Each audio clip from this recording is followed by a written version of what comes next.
বন্ধুরা, আজকের গল্পের নাম রূপান্তর। তবে চলুন আজকের গল্প পাঠ শুরু করা যাক। সেই ছোট্টবেলা থেকে রাঙা মামার বাড়ি আমার খুব প্রিয় একটা জায়গা। রাঙা মামা মায়ের একমাত্র ভাই। সেখানে সবচেয়ে বেশি আকর্ষণের জায়গা হলো রিঙ্কি, আমার মামাতো বোন। রিঙ্কি আমার থেকে মাত্র 6 মাসের ছোট্ট হওয়াতে দুই বোনের মধ্যে বেশ ভালো বন্ধুত্বের সম্পর্ক গড়ে উঠেছে। একটু ভীতু ভীতু আর খুব সরল বোনটাকে আমিও খুব ভালোবাসি। কিছুদিন আগেই রাঙা মামার বাড়িতে এসেছি আমরা। এক দুপুরে খাওয়া দাওয়ার পর আমি আর রিঙ্কি বিছানায় শুয়েছিলাম। হঠাৎ রিঙ্কি ফিসফিস করে বলল, জানিস দি ভাই, একটা কথা, তুই ঠিকই বলেছিস, কিছু কিছু ছেলে এমন অসভ্য হয়। মানে? আমি অবাক হলাম। বলছি, তুই কিন্তু কাউকে বলিস না। প্রায় স্কুলে আসা যাওয়ার পথে বা টিউশনে যেতে আসতে 2-3টে ছেলেকে রাস্তার মোড়ে দাঁড়িয়ে থাকতে দেখি।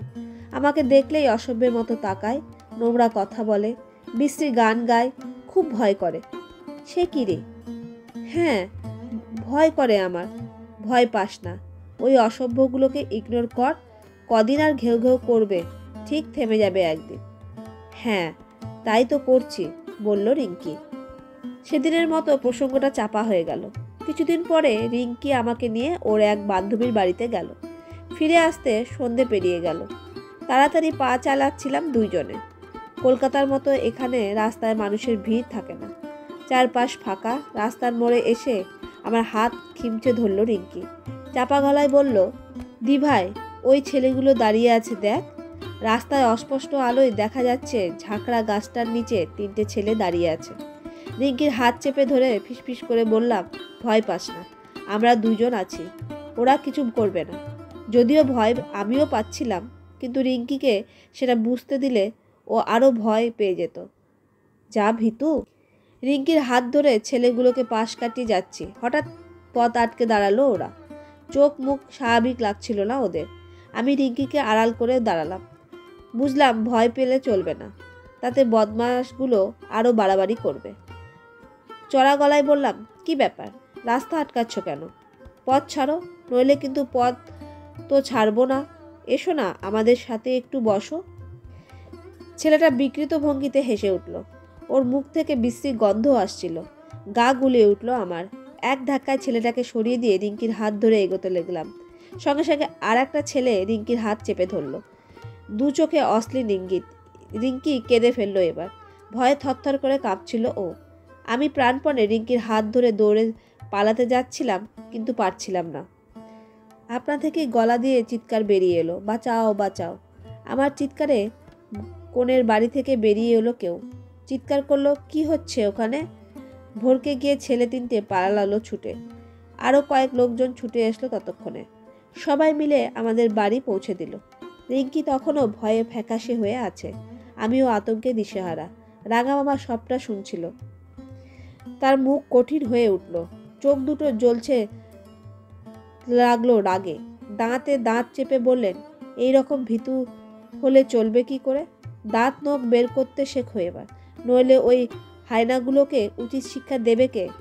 রাঙামামি ধমকে উঠলেন, কি সব বলছো তুমি? এইটুকু মেয়ে কি করে পারবে ওই অসুরদের সাথে?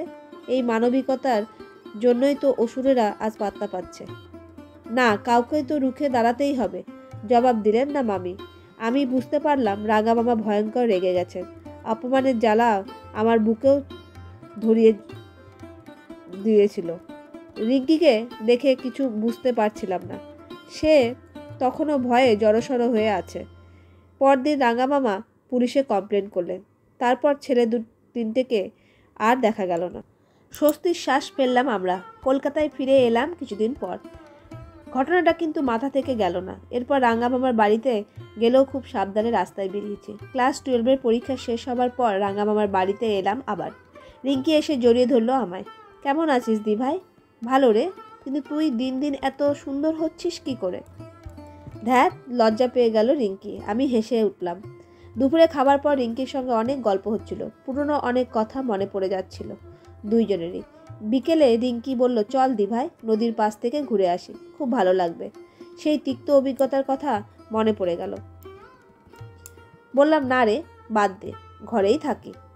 না কেন? চল চল। আরে, আমাকে কথা শেষ করতে দিল না রিঙ্কি। ভয় পাচ্ছিস? ধুর, আর কিছু হবে না, চল তো। রিঙ্কির পিড়াপিড়িতে চললাম ওর সাথে।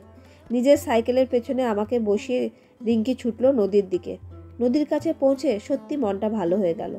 অস্তগামী সূর্যের রঙে পুরো আকাশটা তখন রাঙা হয়ে আছে। নদীর জলে তারই ছায়া পড়েছে। ফুরফুরে বাতাস, পাখির ডাক, কি যে ভালো লাগছিল। নদীর ধারে এক জায়গায় গুছিয়ে বসলাম দুইজনে। বসে থেকে গল্প করছিলাম। হঠাৎ পেছন থেকে হেরে গলায় চিৎকার ভেসে এলো। আরে হেবো, দেখ দেখ, মাল দুটোকে দেখ, হেব্বি কিন্তু। কি কপাল মাইরি, চল প্রেম করি।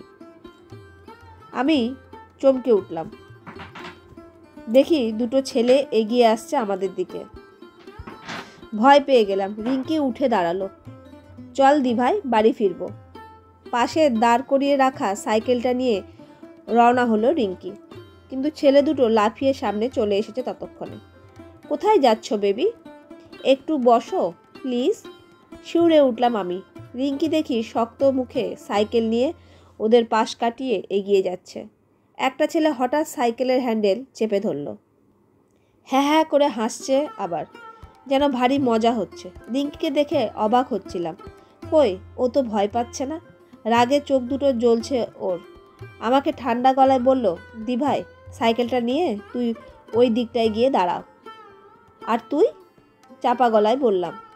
ও আমাদের সঙ্গে থাকবে। হ্যাঁ হ্যাঁ করে আবার হেসে উঠল শেয়াল দুটো। তখনই আমাকে স্তব্ধ করে দিয়ে রিঙ্কি এক প্রচণ্ড চর কষালো সামনের ছেলেটার গালে। এমন আওয়াজে হলো যে চমকে গেলাম। ছেলেটাও অবিশ্বাসের দৃষ্টিতে তাকিয়ে আছে। অন্য ছেলেটা ছুটে রিঙ্কিকে ধরতে এলো। ভয়ে চোখ বিস্তারিত আমার। দেখলাম রিঙ্কি এক প্রচণ্ড ঘুষি মারল ছেলেটার নাকে। বাপরে বলে ছেলেটা বসে পড়ল। নাক দিয়ে গলগল করে রক্ত পড়ছিল ওর। তারপর যেন একটা ঝড় বয়ে গেল আমার চোখের সামনে।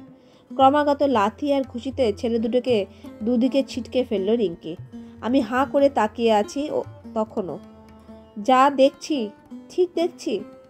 কি দেখছিস দি ভাই? মা আর বাবাকে ফোন কর, পুলিশ নিয়ে আসতে বল। শেয়াল দুটোকে গারদে ভরতে হবে তো। জন্তুগুলো খোলা ঘুরে বেড়ালে খুব বিপদ। আমি তাড়াতাড়ি রাঙা মামাকে ফোন করলাম। একটু পরেই তারা পুলিশ নিয়ে চলে এলেন। শিয়াল দুটোকে তুলে নিয়ে পুলিশ চলে গেল। সব শুনে রাঙা মামা রিঙ্কির পিঠ চাপড়ে দিলেন। সাব্বাস, একটা কাজের মতো কাজ করেছিস। আমি হাঁ করে তাকিয়েছিলাম। সন্ধ্যায় চা খেতে খেতে রিঙ্কিকে জিজ্ঞেস করলাম, এটা কি করে সম্ভব হলো রিঙ্কি? এ কি দেখলাম আমি? এ কোন রিঙ্কিকে দেখলাম? তুই জানিস না দি ভাই, সেই বাজে ঘটনার পরে বাবা আমাকে মার্শাল আর্টে ভর্তি করে দিয়েছিল। কয়েক বছর ধরেই আমি শিখছিলাম। বাবা বলেছিল মেয়েদের নিজেদের আত্মরক্ষা নিজেকেই করতে শিখতে হবে। আমিও তাই করলাম। এমন শিক্ষা দিয়েছি জন্তু দুটোকে ভবিষ্যতে অন্য কোনো মেয়ের অসম্মান করার আগে দুবার ভাববে। ভাবতেই পারছিলাম না। জানতাম বটে রিঙ্কি মার্শাল আর্ট শিখছে, তাতেই এমন রূপান্তর। সেই ভীতু রিঙ্কি এখন কোথায়? কি ছিল আর কি হয়েছে ও? হাঁ করে তাকিয়ে রইলাম। রিঙ্কির চেহারায় তখন ঠিকরে পড়েছে আত্মবিশ্বাস।